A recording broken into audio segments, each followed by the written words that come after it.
오늘의 주요 뉴스입니다. 대전시와 충청남도가 국민의 자발적 방역 역량이 성숙됐다며 실내 마스크 착용 의무를 자체적으로 해제하겠다고 나섰습니다. 방역당국은 갑작스런 마스크 의무 해제는 위험하다며 반대 의견을 내면서 다음 달 말쯤엔 실내 마스크 의무를 해제할 수 있을 거라고 내다봤습니다. 중국 정부가 봉쇄 조치에 반대하는 백제 시위 이후 방역 정책의 기조를 급격히 바꾸고 있습니다. 코로나19 검진과 음성 확인 절차 등이 크게 완화돼서 사실상 없어진 곳이 많은데 위드 코로나로 전환하기엔 의료진 수가 부족해서 혼란이 일 거라는 우려도 나오고 있습니다. 고무줄처럼 길게 느려도 성능에 문제가 없는 반도체를 국내 연구진이 개발했습니다. 늘어나는 금속 전선과 늘어나지 않는 반도체 소자를 반복 연결했던 기존 방식과 달리 좁은 공간에 많은 소자를 집적하는 새로운 방식의 특수 기술이 적용됐습니다. 지난해 태어난 우리나라의 신생아의 기대 수명이 83.6년으로 늘어났습니다. 10년 전과 비교하면 3년, 1970년보다는 적어도 20년 넘게 길어졌는데 코로나19 사망자 증가의 영향으로 전년 대비 기대 수명의 증가폭은 역대 두 번째로 작았습니다. 인류의 달 복귀를 목표로 한 아르테미스 프로그램의 무인 우주선 오리온이 지구로의 귀환을 시작했습니다. 오리온은 오는 11일 귀환 예정인데 음속의 30배 이상 속도로 대기권에 진입하는 마지막 단계가 남았습니다.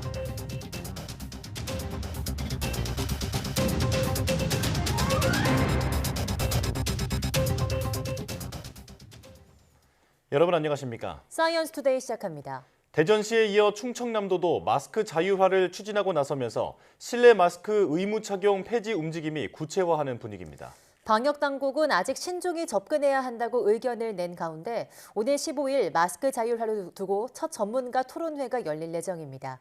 이상군 기자입니다.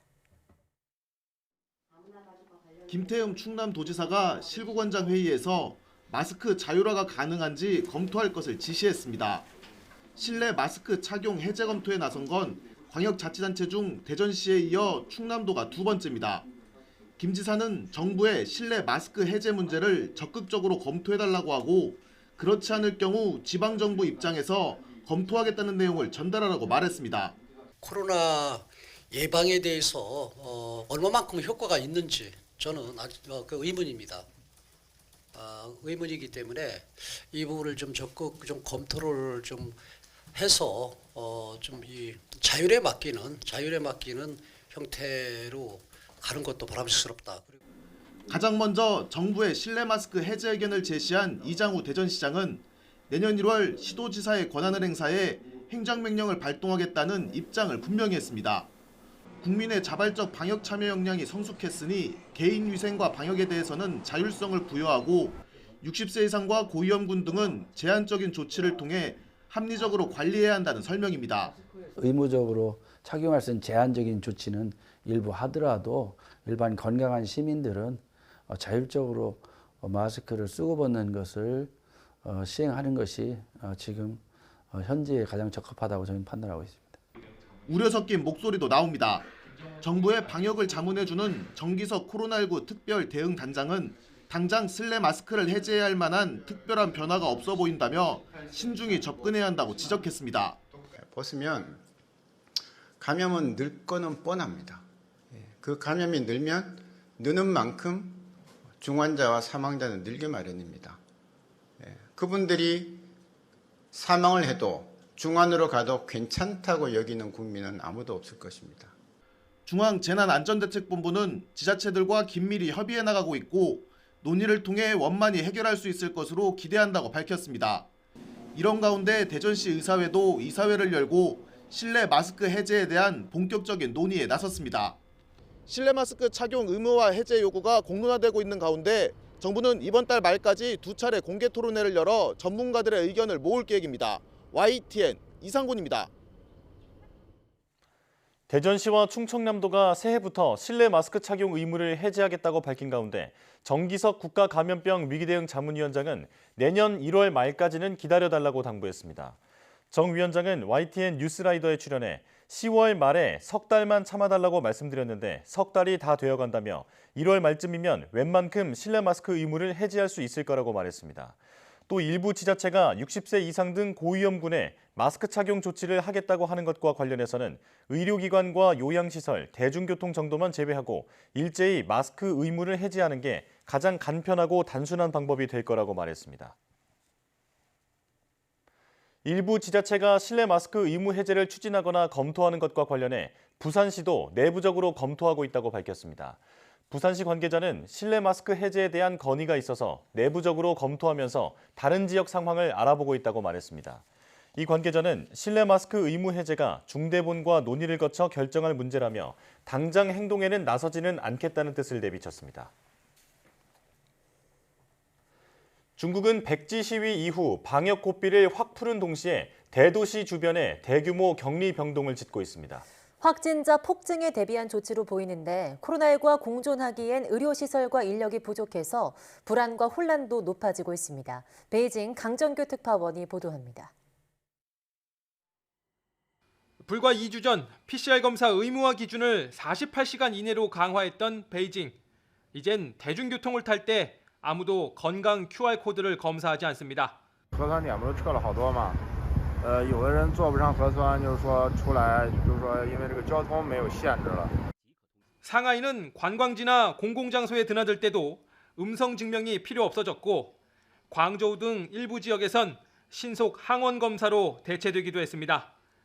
PCR 검사 의무화 조치가 완전 폐지됐다는 소문까지 돌아 당국이 수습에 나설 정도입니다. 哎，这个不好说，这说变就变，因为周五晚上就才通知的，第二天开，就很奇怪，就是突然也能放开。 약국엔 배달 포장이 줄을 섰습니다. 실명 등록 없이 감기약을 살 수 있도록 풀어줬기 때문입니다. N95 마스크와 가정용 산소호흡기 등은 품귀 현상까지 빚고 있습니다. 排队买个药，现在都不让进门。 이런 추세와는 정반대로 베이징을 비롯한 대도시 외곽엔 대규모 격리병동 건설이 한창입니다. 방역 조치 완화에 따른 감염자 폭증에 대비한 겁니다. 그러나 열악한 시설과 의료진 부족에 강제 수용소란 오명을 벗지 못하고 있습니다.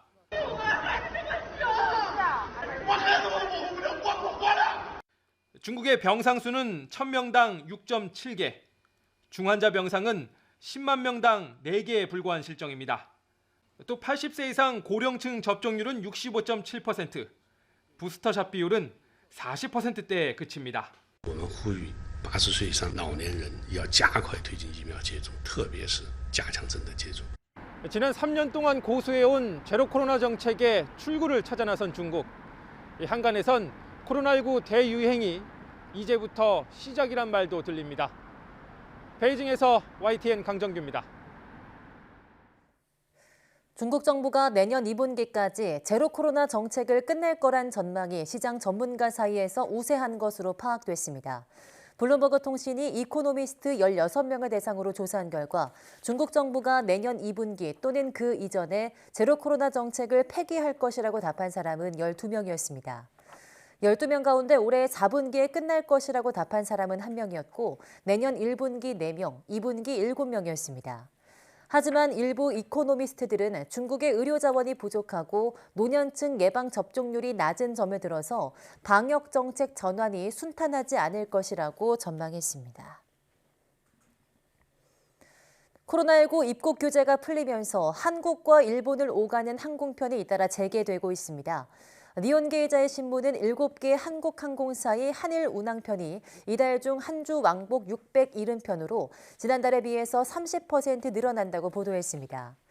대한항공은 삿포로와 오키나와 노선을 재개하는 등 한 주 왕복 88편으로 60% 늘리고 아시아나항공과 오사카와 후쿠오카 등 노선을 증편해서 지난달보다 30% 늘어난 주 66편을 운항할 예정입니다. 에어서울은 지난달 23일부터 다카마스 노선을 재개했으며 제주항공도 나고야에 이어서 이달 들어 오키나와 노선 운항을 다시 시작하는 등 저비용 항공사의 증편도 잇따르고 있습니다. 미국에서 독감이 급속히 확산하면서 독감 입원 환자가 10년 만에 최다를 기록했습니다. 독감과 코로나19 그리고 호흡기 세포융합 바이러스인 RSV까지 퍼지면서 이른바 트리플 데믹의 비상이 걸렸습니다. 김태현 기자입니다. 미국 질병통제예방센터 CDC는 올해 독감으로 병원에 입원한 환자를 7만 8천 명으로 추정했습니다. 로셸 월렌스키 CDC 국장은 독감 입원 환자가 최근 10년 사이 가장 많은 수준이라고 말했습니다. 미국의 독감 입원 환자는 10월 말까지 6,900명이었으나 한 달여 만에 10배 이상으로 불어났습니다. 지난 한 주 동안에만 2만 명이 증가해 올해 미국의 독감 환자는 최소 870만 명에 이르고 4,500명이 독감으로 사망했습니다. 어린이도 지난주 2명을 포함해 14명이 숨졌습니다.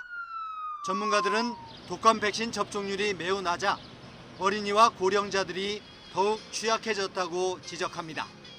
The vaccine rates are lower. We are a prime sitting target for other respiratory illnesses as we relax our guard down and begin to have contact with other people. 미국은 코로나19 독감과 함께 RSV, 호흡기 세포 융합 바이러스까지 퍼지며 트리플데믹 3중고에 직면했습니다. 미국 정부는 이에 따른 약품 부족 상황에 대비하고 있습니다. Drug shortages are not uncommon and is something the administration is regularly monitoring. The FDA is always tracking shortages at the national level and works closely with manufacturers to understand their production and supply. 전문가들은 그동안 코로나19 방역에 지쳐 독감 대응이 미흡했던 결과라며 노약자를 위해서라도 백신 접종과 겨울철 방역이 필요하다고 강조합니다. YTN 김태현입니다. 우리나라 국민의 기대 수명이 지난해 83.6년으로 나타났습니다. 네, 지난해 출생하는 83살까지 살 것으로 예상한다는 뜻인데요. 만약 암을 극복하게 된다면 3년 넘게 수명이 더 늘 것으로 분석됐습니다. 조태현 기자입니다. 지난 1970년대 출생아의 기대 수명은 60살을 겨우 넘는 수준이었습니다. 장수가 사회적으로 큰 경사였던 배경입니다. 이날 경찰관 가족 중 장수 어른과 장한 어른, 효자, 효부 14 등 15명에게 푸짐한 선물과 감사장을 주고 그리고 50년 의학의 발달과 함께 기대 수명은 빠르게 늘었습니다. 지난해 출생아의 기대 수명은 83.6년으로 10년 전과 비교하면 3년 증가했습니다. 1970년보단 20년 넘게 길어졌습니다. 국민 10명 가운데 9명가량은 65살까지는 생존하고 80살 넘어까지 살 확률도 남자가 63.1%, 여자가 81.7%로 나타났습니다. 하지만 암과 심장질환, 폐렴은 여전히 큰 위협이었습니다. 지난해 출생아가 3대 질병으로 사망할 확률은 남자가 44.8%, 여자가 35.9%나 됐습니다. 남녀 모두 암이 제일 골칫거리였습니다. 65세인 남자가 미래에 사망할 확률은 암, 폐렴, 심장질환 순으로 높았고 여자는 암, 심장질환, 폐렴 순으로 높았습니다. 만약 암을 극복한다면 지난해 출생아의 기대 수명은 3.5년 늘어나게 됩니다. 3대 사인이 모두 사라지는 상황에선 6.3년이나 더 살 수 있습니다. YTN 조태현입니다.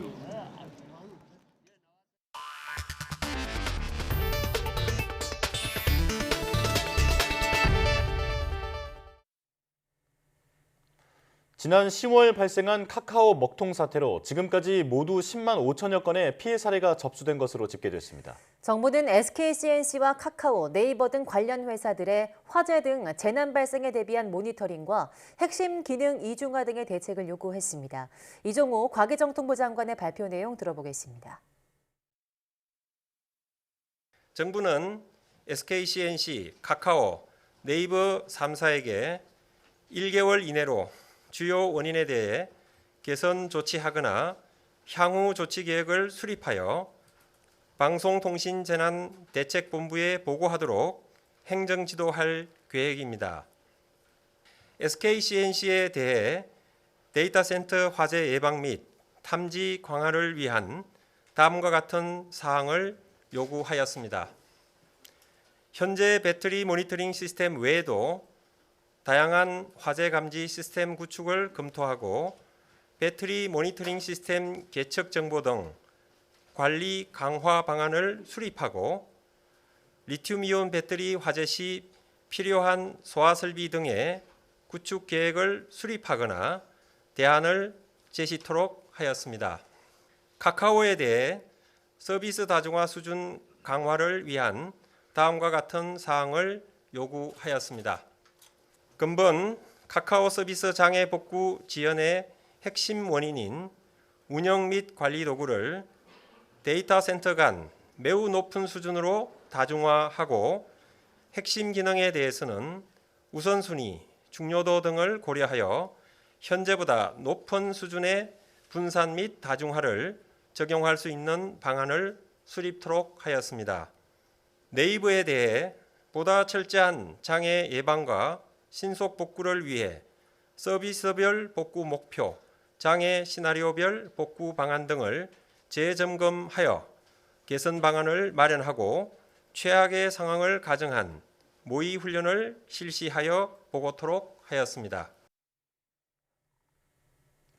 국내 연구진이 고무줄처럼 길게 느릴 수 있는 반도체를 개발했습니다. 좁은 공간에 많은 소자를 집적할 수 있는 특수기술이 적용됐는데 고해상도 신축성 디스플레이 제작에 활용될 수 있을 전망입니다. 최소라 기자입니다. 디스플레이의 핵심 소재인 반도체는 딱딱한 웨이퍼 위에 제작됩니다. 하지만 웨어러블 디스플레이가 부상하면서 유연한 반도체에 대한 연구가 활발합니다. 국내 연구진이 고무줄처럼 자유롭게 늘어나는 반도체를 개발했습니다. 반도체 소자가 나열된 기판을 양쪽으로 당겼는데 전기가 그대로 통하고 전류값과 증가 속도도 동일하게 유지됩니다. 늘어나는 반도체 소자입니다. 이렇게 잡아당겨 길이를 2배까지 늘려도 반도체 성능은 그대로 유지됩니다. 유연하지만 성능이 떨어지는 유기 소자 대신 딱딱하면서 성능이 뛰어난 무기 소자를 사용했는데 대신 특수한 배열 기술이 적용됐습니다. 기판의 금속 배선을 말발굽 모양으로 구불구불하게 배열하고 그 위에 소자를 집적한 겁니다. 기판을 당기면 배선이 점차 직선으로 펴지면서 늘어나는 원리입니다. 고분자 보호제 안에 사방으로 감싸서 그거를 같이 늘렸을 때 변형이 최소화될 수 있게 하는 기술이라고 보시면 되겠습니다. 기존에도 신축성 반도체는 있었지만 늘어나는 금속 전선과 늘어나지 않는 반도체 소자를 반복 연결하는 방식이었습니다. 이번에는 늘어나는 전선을 길게 배열한 뒤 그 위에 고밀도 소자를 심는 방식으로 같은 면적에 15배 많은 소자가 들어갈 수 있습니다. 보면 해상도가 높다는 게 되게 큰 장점이 될 수가 있고요. 같은 면적에서도 더 많은 패널들을, 고해상도 패널들을 만들 수 있기 때문에 비용 관점에서도 더 장점이 있다고 볼 수가 있고. 연구팀은 기존 반도체 공정으로 제작할 수 있는 방식을 사용했기 때문에 양산에 문제가 없을 것으로 보고 있습니다. 또 개발된 소자 외에 다른 부품들의 신축성까지 확보한다면 늘어나는 모바일 기기나 피부에 밀착되는 전자기기 제작이 가능할 것으로 기대하고 있습니다. YTN 사이언스 최소라입니다. 아르테미스 1호의 달 탐사 임무에 투입된 무인 우주선 오리온이 지구로 귀환하는 비행을 시작했습니다. 미 항공우주국은 현지 시간 5일 달 궤도를 근접 비행한 오리온이 다시 지구로 돌아오는 여정에 올랐다고 밝혔습니다. 오리온은 과거 아폴로 12호와 14호의 달 착륙 지점을 차례로 통과했고 달 표면에서 130km 이내 상공까지 근접 비행한 뒤 달 표면에 돌아 나오면서 지구를 향해 속도를 냈습니다. 오리온의 지구 귀환 예정일은 11일 오전입니다. 오리온은 음속의 30배 이상 속도로 대기권에 진입한 뒤 캘리포니아주 샌디에이고 연안 태평양의 낙하산을 펴고 떨어질 예정입니다. 지각판이 없는 화성에서 지진과 화산 분화가 일어난 이유는 멘틀 융기 때문인 것으로 확인됐습니다.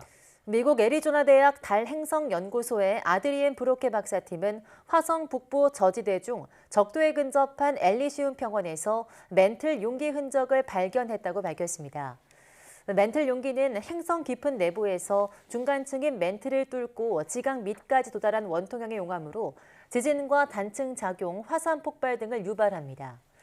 연구팀은 화성 중력장의 미세 변화를 분석한 결과 지표면에 1.6km 이상 솟아 올라온 지역은 멘틀 융기와 일치했으며 지표면의 충돌구 바닥도 멘틀 융기 방향으로 기울어진 것으로 확인했습니다.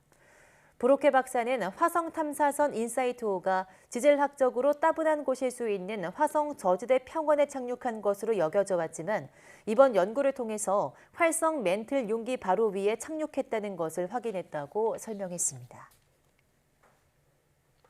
우리와 마찬가지로 유럽에서도 미국의 전기차 보조금 차별에 불만이 제기되는 가운데 미국과 유럽연합이 무역 통상 정책을 논의하는 회의에서 이 문제가 집중 논의됐습니다. 당장 미국이 만족할 만한 해법을 제시하지 못했고 양측을 성명을 통해서 초기적 진전을 이루었다고 평가했습니다. 워싱턴 권준기 특파원이 보도합니다. 이번에 세 번째 개최된 미-EU 무역기술위원회 회의. 지난해 출범 당시 목적은 중국의 기술 굴기를 함께 견제하려는 의도였지만 이번엔 분위기가 달랐습니다. 전기차 보조금을 북미산에만 주는 인플레이션 감축법에 유럽연합이 강하게 문제를 제기하고 나섰기 때문입니다. 토니 블링컨 미 국무장관은 인플레이션 감축법 취지는 기후변화에 대응하기 위한 것이라면서도 유럽연합과 실무 협의를 통해 전기차 차별 문제 해결에 노력하겠다고 밝혔습니다. We are committed to moving forward together, not at the expense of each other, but to the benefit of each other. And that is profoundly the commitment of President Biden. 유럽연합의 어조는 단호했습니다. 유럽과 협력 관계를 유지하고 싶으면 법의 차별적 요소를 먼저 해결해야 한다는 점을 분명히 했습니다. But the most important message, I think, for everyone is that we are together in what is needed to fight climate change and make our promises and our obligation a real thing on ground for people to benefit from. 인플레이션 감축법이 본격 시행되는 내년 전에 해법을 찾아야 한다는 점도 강조했습니다. But we also know that the Inflation Reduction Act number of provisions enters into force already as of January 1st next year. So we still have lots of work to do. 돈브로브스키 EU 통상 담당 집행위원은 회의를 시작하기 전보다는 희망을 갖게 됐다고 밝혔지만 공동 성명에는 초기적 진전이라는 표현이 담긴 게 다였습니다. 인플레이션 감축법 문제 해결을 위해 미국을 찾은 정부 국회 합동대표단은 미국 상하원 의원들을 만나기 전 싱크탱크와 학계 전문가를 만나 의견을 나눴습니다. 우리 정부 국회 합동대표단이 미국 상하원 의원들을 잇따라 만날 계획이지만 지금은 의회 교체기인데다 법안 수정에 대한 공감대도 이루어지지 않은 상태여서 당장의 성과를 기대하기 힘들 거란 관측입니다. 워싱턴에서 YTN 권윤기입니다. 인천시가 국가 온실가스 감축 목표인 2050년보다 5년 앞당긴 2045년까지 탄소 중립을 실현하기로 했습니다. 유정복 인천시장은 쉐라톤 그랜드 인천호텔에서 열린 제2회 저탄소 도시 국제포럼 개회식에서 이 같은 내용의 인천 탄소 중립 비전을 공개했습니다. 인천시는 이를 위해 2030년까지 모두 18조 5천억 원을 투자해 수소와 풍력 등 신재생 에너지를 확대하고 수소버스 전환을 비롯한 친환경 교통체계를 구축하기로 했습니다.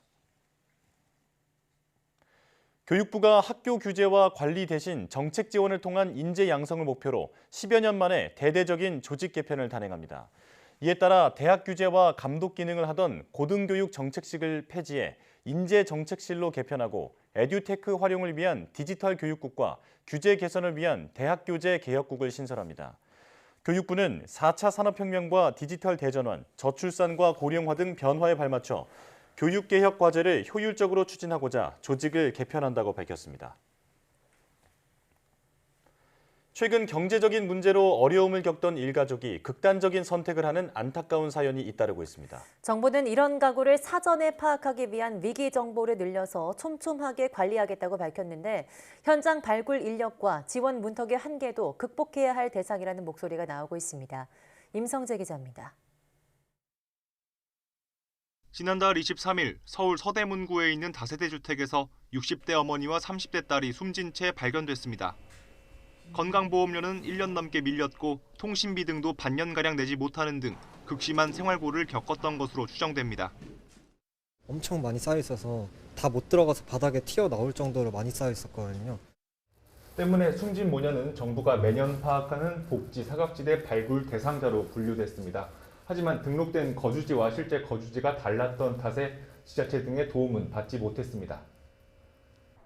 바로 이틀 뒤 이번엔 인천 서구에서 경제적 어려움에 시달려온 것으로 보이는 40대 부부와 10대 형제의 안타까운 소식이 이어졌습니다. 두 비극을 전후로 정부는 복지 사각지대에서 불행이 반복되는 걸 막겠다며 시스템을 개선하겠다고 약속하기도 했습니다. 단전이나 단수 등 위기 가구를 사전에 파악할 수 있는 정보를 33종에서 44종으로 늘리는 등 더 촘촘하게 관리해서 사각지대를 줄이겠다는 게 골자입니다. 촘촘한 사회 안전망 구축입니다. 우선 위기 가구를 정확히 선정하고 선정된 가구에 대해 필요한 복지 서비스를 신속하고 두텁게 지원하며 하지만 전담 인력 확충이 전제되지 않으면 미봉책에 불과하다는 비판이 나옵니다. 지난해 고위험 가구에 편입된 대상자는 130만여 명으로 전년보다 규모가 20% 넘게 늘었지만 담당 공무원 수는 1.6% 느는 데 그쳤습니다. 이마저도 전문 직렬인 사회복지직은 70% 정도고 나머지는 일반직 공무원입니다. 서비스를 연계하고 지원할 수 있는 사회복지 분야의 공무원이나 아니면 사회복지 전문 인력들이 부족한 상황에서는 위기 가구들을 발견하고 지원하는 데는 한계가 있을 수밖에 없습니다. 또 복지 사각지대에 있다 올해 들어 7월까지 52만 3천여 명이 새로 정부의 레이더망에 들어오긴 했지만 이 가운데 기초생활보장 등 안정적인 공적 지원을 받게 된 비율은 2.9%에 불과한 것으로 나타났습니다. 너무 낮고 과도한 선정 기준을 개선하지 않는다면 실제 발굴해도 그리고 발굴당해도 이용할 수 있는 복지제도가 없기 때문에 여전히 사각지대로 남아있는 문제가 있는 것이고요. 또 복지 사각지대를 없애야 한다는 논의에 불을 붙인 지난 2014년 송파 세모녀 사건 이후 8년이 지났지만 비슷한 비극은 꾸준히 되풀이되는 상황. 위기 징후를 감지하는 데서 그치지 않고 실질적인 도움으로 연계할 방안도 고민해야 한다는 지적이 나옵니다. YTN 임성재입니다. 경기가 얼어붙으면서 우리 경제의 약한 고리인 중소기업들이 큰 타격을 입고 있습니다. 영세한 업체들이 모인 산업단지에선 공장 임대 부지가 팔리지 않고 중고기계 매물이 쌓이고 있습니다. 윤혜리 기자가 현장을 다녀왔습니다. 7천여 개 기업이 모인 인천 남동 산업단지. 공장이 통째로 비어 있거나 임대 문의를 알리는 현수막이 여기저기 걸려 있습니다. 이곳 산업단지에서는 이런 임대 현수막을 곳곳에서 쉽게 찾아볼 수 있었는데요. 이곳 1000여 평 되는 공장 부지도 수개월째 계약이 이루어지지 않고 있습니다.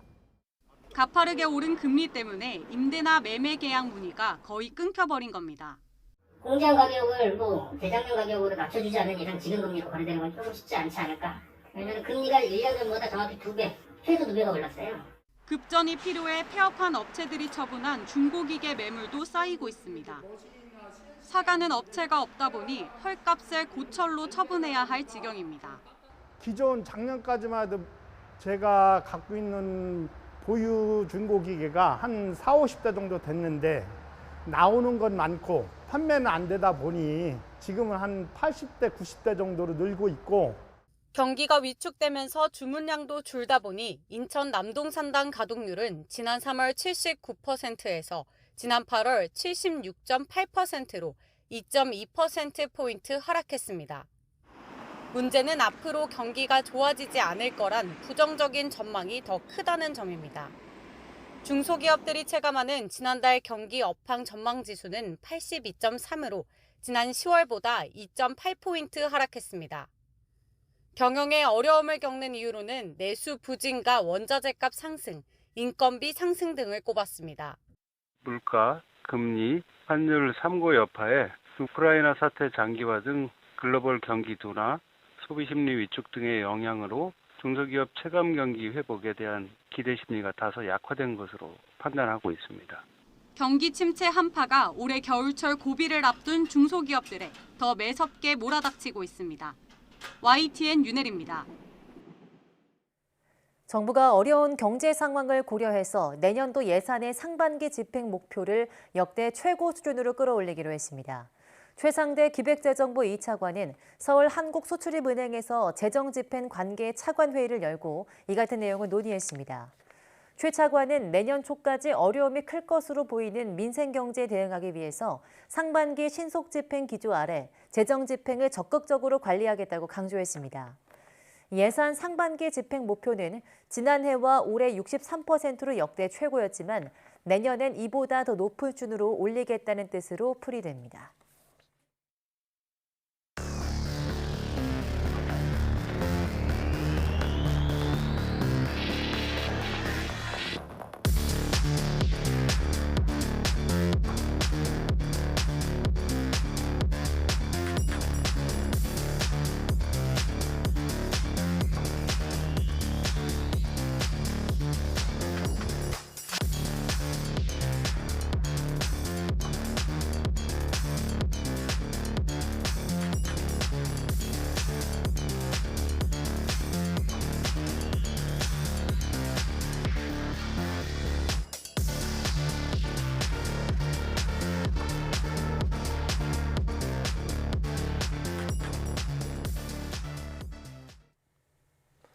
대형 화물차의 아찔한 장면을 보셨는데요. 국내에서도 뜨거운 이슈가 되고 있는 화물차 노동자 파업과 관련한 소식 하나 전해드립니다.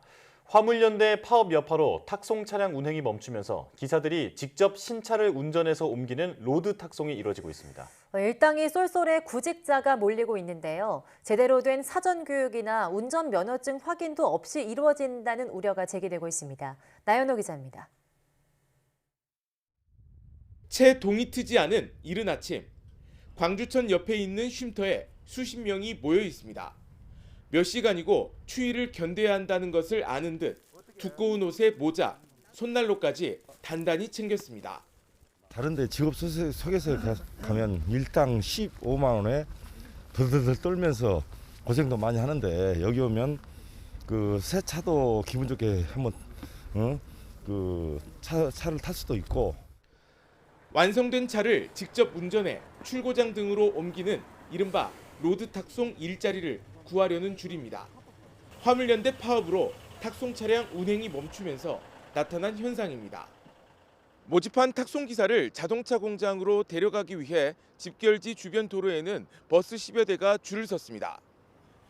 거리에 따라 하루에 광주 기아차 공장에서는 많게는 15만 원, 울산 현대차 공장에서는 25만 원 이상 받을 수 있어서 인기가 높습니다.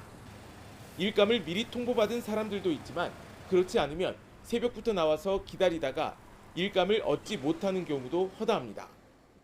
거의 대부분이 여기 명단이 없으실 거예요. 부족한 인원이 여기서 태우고 갈 수 있는데 얼마를 태우고 갈 수 있을지 모르겠어요.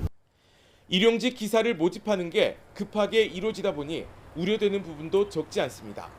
안전교육이 충분히 이루어지지 않고 심지어 운전면허증도 확인하지 않는다는 주장까지 제기됐습니다.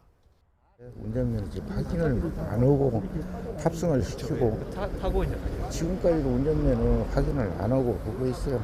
그러니까 면허증이 없는 사람들도 할 수 있다는 거지.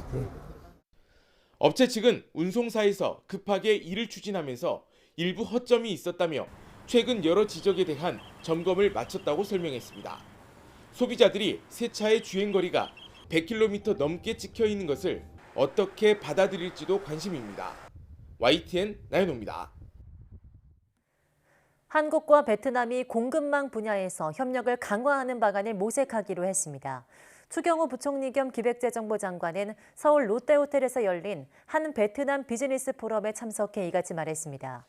주 부총리는 경제 안보를 위한 한국과 베트남의 공급망 협력이 중요해졌다며 인도 태평양 경제 프레임워크 등을 통한 협력을 강화할 것이라고 강조했습니다. 이어 두 나라 통상 협력의 매연도 더 확대해야 한다며 지난해 807억 달러 규모였던 교역 규모가 내년엔 1,000억 달러까지 증가하게 될 것이라고 설명했습니다. 미 연방준비제도의 공격적인 긴축에도 미국의 고용시장은 여전히 상승세로 물가 상승을 부추기며 연준의 고민이 깊어지고 있습니다. 따라서 내년 미국의 최종 기준금리를 현재 예상되는 5%보다 더 올릴 수 있다는 전망이 잇따라 나오고 있습니다. 김선희 기자입니다. 미국의 지난달 비농업 부문 일자리 수는 26만 3천 개 증가했습니다. 시장 예상치 20만 개를 훌쩍 뛰어넘었습니다. 또 시간당 임금은 전월 대비 0.6% 상승해 시장 추정치의 2배에 달했습니다. 높은 임금 상승률은 물가 상승 압력을 키우며 연준의 금리 인상 속도 조절론에 찬물을 끼얹을 수 있다는 전망이 나오고 있습니다. The truth is that the path ahead for inflation remains highly uncertain. For now, let's put aside the forecasts and look instead to the macroeconomic conditions we think we need to see to bring inflation down to 2% over time.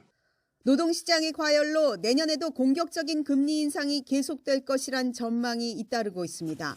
월스트리트 저널은 연준의 최종 금리를 현재 투자자들이 예상하는 5%보다 높은 수준으로 끌어올릴 수 있다고 내다봤습니다. 블룸버그 통신도 전문가 말을 인용해 내년 금리 전망치를 5.25%로 제시해야 할 것이라고 전망했습니다.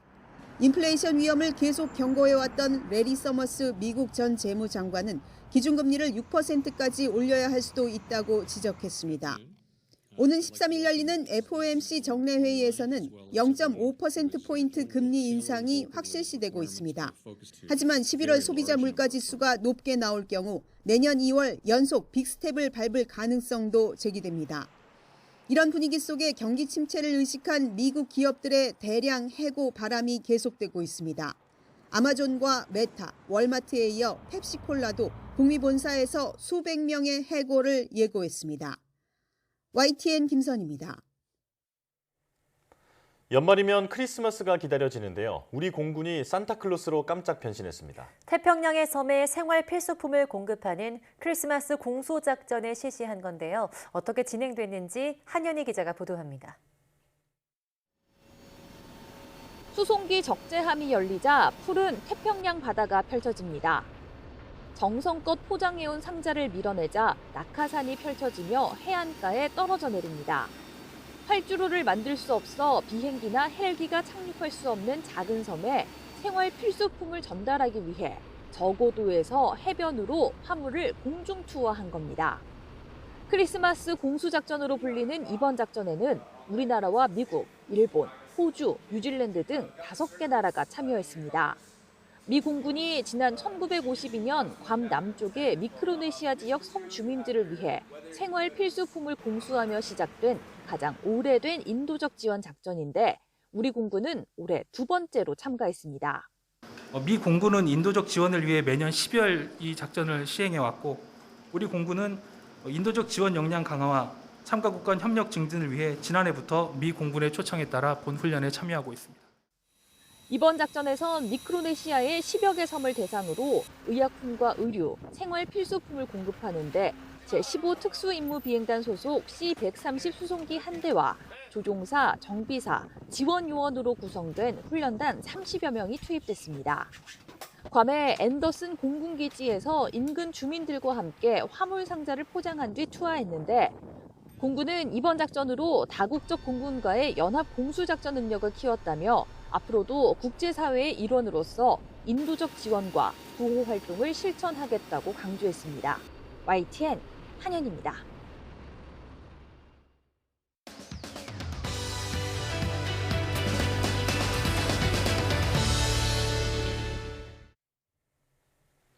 타인에게서 인정받고 싶은 마음은 인간의 기본 욕구이자 본능인데요. 누구나 느끼는 자연스러운 감정이지만 그 정도가 과하다면 오히려 스스로를 해칠 수 있다고 합니다. 오늘 한길 사람 속은에서는 인정받고 싶은 욕구에 대해서 이혜진 상담심리학자와 함께 이야기 나눠보겠습니다. 어서 오세요. 안녕하세요. 네, 안녕하십니까. 자, 인정을 받는다라는 것은 생각만 해도 기분 좋은 일인데요. 왜 우리가 인정을 받고 싶어 하는지도 궁금합니다. 자, 우선 인정이라는 감정에 대해서 설명해 주시죠. 네, 우선 인정을 사전에서 찾아보면요. 남을 동정하는 따뜻한 마음이라고 하는데요. 오늘은 인정에 대해서 우리가 가진 오해에 대해 이야기하려고 합니다. 인정을 이야기하기 전에 인간이 가장 고통스러워하는 감정 중 유독 오래가는 감정이 있는데요. 바로 타인과의 관계로 인해 경험하는 모멸감입니다. 아마 살면서 한 번쯤은 누군가로부터 모멸감을 경험해 본 적이 있으실 건데요. 독일의 심리학자 프랑크 슈템러는 그에 져서 모멸감, 끊는다고 끝이 아닌 관계에 대하여서 이렇게 말했습니다. 모멸의 경험은 인정을 향한 기대의 실망과 동등한 뜻이다. 인정이 오지 않을 때 느끼는 감정은 그토록 고통스럽다는 의미인데요. 네.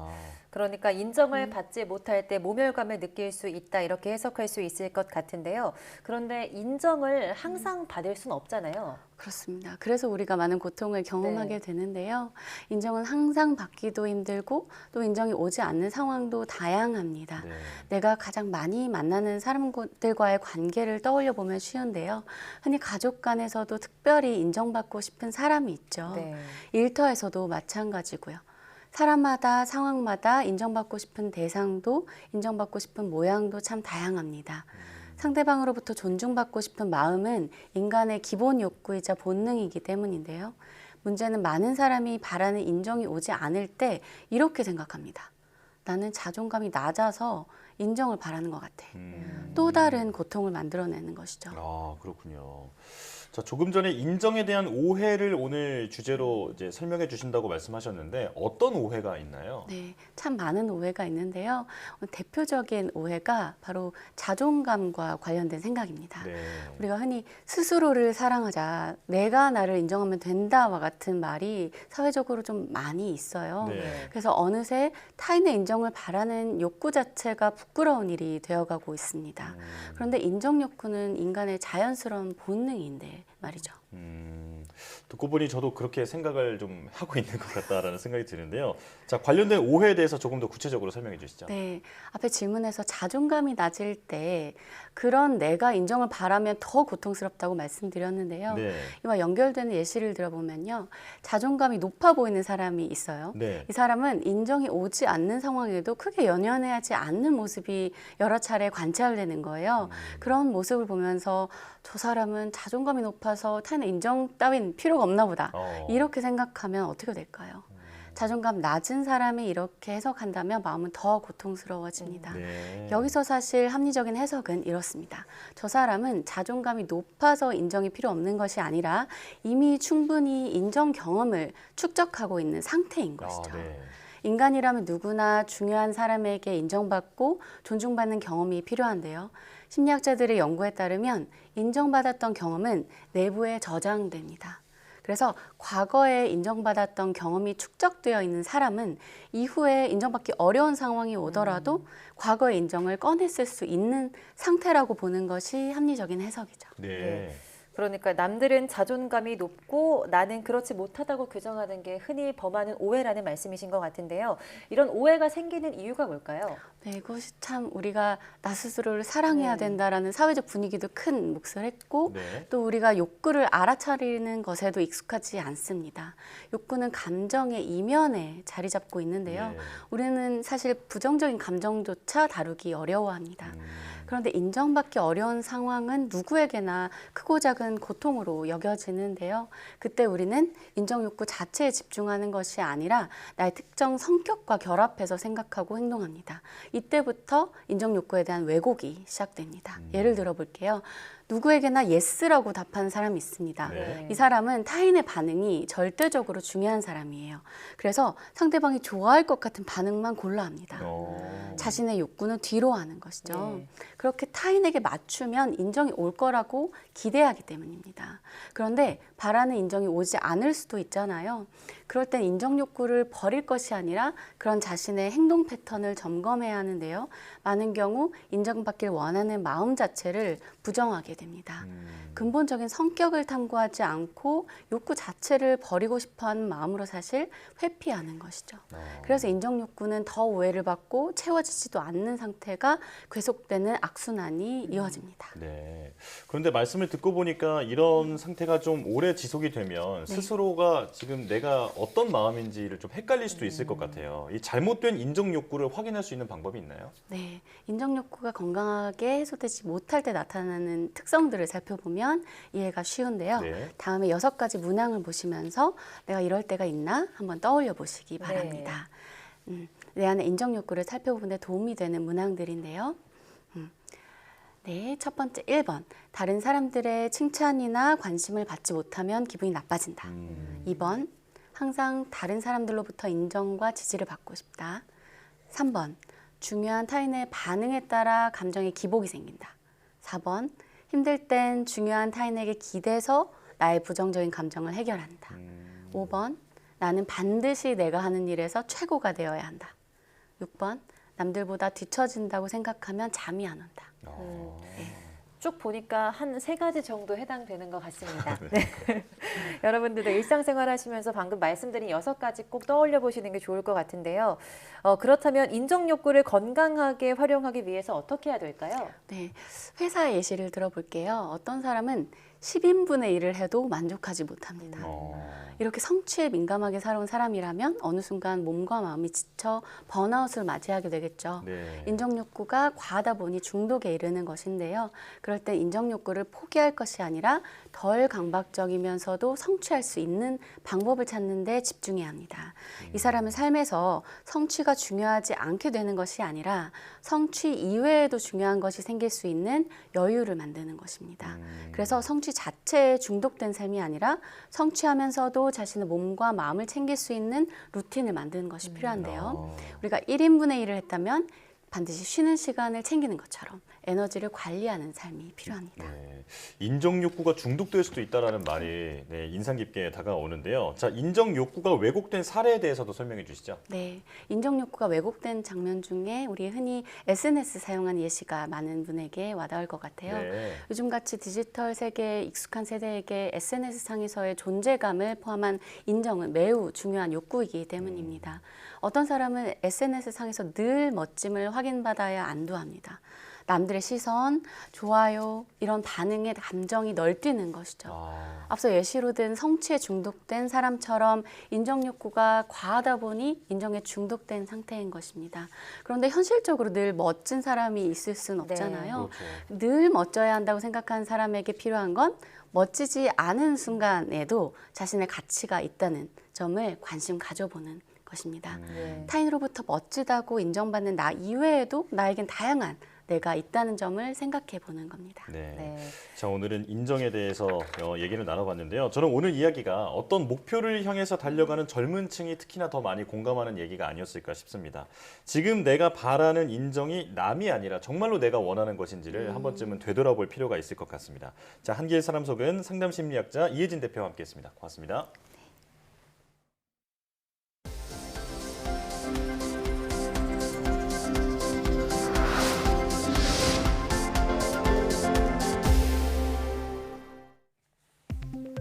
국내 연구진이 성병을 일으키는 E형 헤르페스 감염에 대해 비만 암컷 생쥐가 더 높은 저항성을 갖는다는 사실을 밝혀냈습니다. 카이스트 이흥규 교수팀은 비만이 여성 생식기를 통한 E형 헤르페스 바이러스 감염에 대한 저항성을 강화하는 현상을 발견하고 그 과정을 규명했다고 밝혔습니다.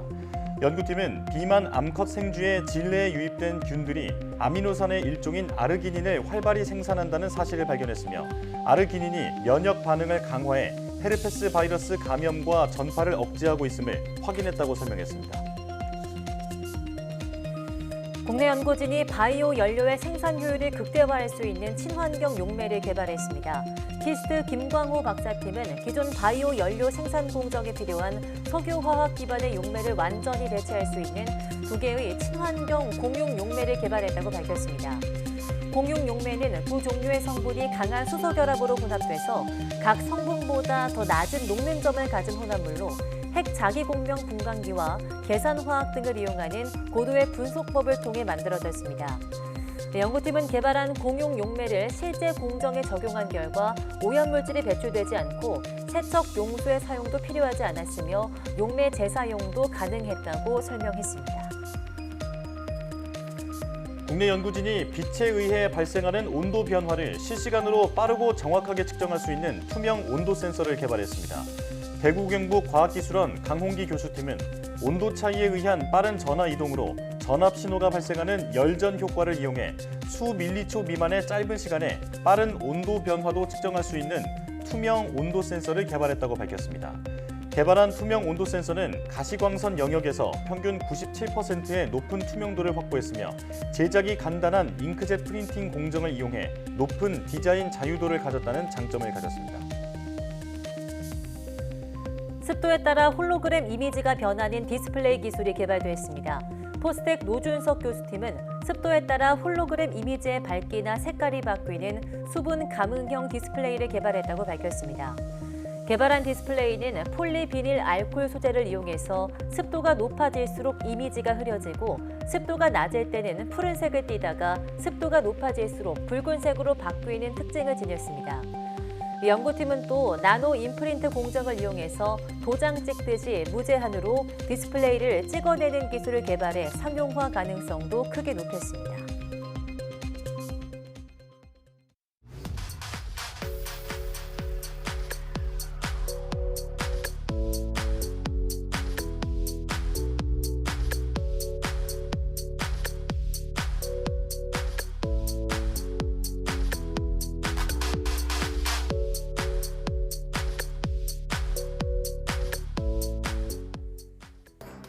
우리나라 국민의 기대 수명이 지난해 출생아 기준 83.6세로 50년 전과 비교해 무려 20년 넘게 길어졌다고 합니다. 기대 수명의 증가는 반가운 일이지만 오래 사는 것만큼 중요한 것은 얼마나 잘 사느냐일 텐데요. 삶의 길이가 늘어난 만큼 삶의 질에 대한 고민도 계속돼야 할 것 같습니다. 뉴스 마칩니다. 함께해 주신 여러분 고맙습니다.